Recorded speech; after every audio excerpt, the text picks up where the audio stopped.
नहीं लेते हो? पैसे नहीं मांगने की आदत नहीं तो ले लो ना, मैं पेन नहीं लेता, आप सिर्फ पैसे ले लो। अबू मारेंगे, आपको भी नहीं है, पहले मुझे भी नहीं। अच्छा, आप रहते कहाँ हैं?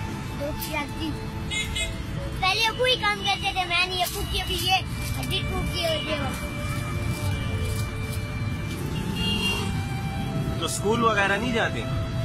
पहले जाता था, अभी बस अबू ठीक होते हैं तो मैं जाता। अच्छा अच्छा। कौन सी क्लास में पढ़ते थे? नाम क्या है तुम्हारा? अब्दुल अब्दुल। क्या बात। अच्छा अच्छा। मैंने अच्छा, मैं 100 रुपए देता हूँ, कितने का पेन है? पेन आपको वैसे मिलेगा नहीं। अच्छा, ये 140 रुपए की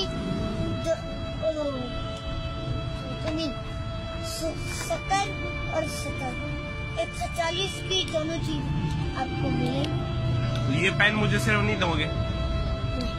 क्यों? ये पेन थोड़े हो जाएंगे, किताबें फिर ज्यादा रहेंगी। मुझे तो फायदा नहीं। आते कैसे? फायदा तो चलो है, लेकिन कोई बोलता है पेन साथ दो, मैं बोलती हूँ ही नहीं। उस टाइम पे बोलते हैं नहीं।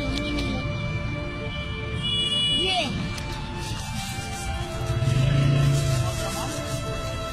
कैसे आते हो घर से, लोग से उधर? पुराना सा बाइक रखा हुआ है। पुराना सा बाइक रखा हुआ है। तो कौन चलाते हैं?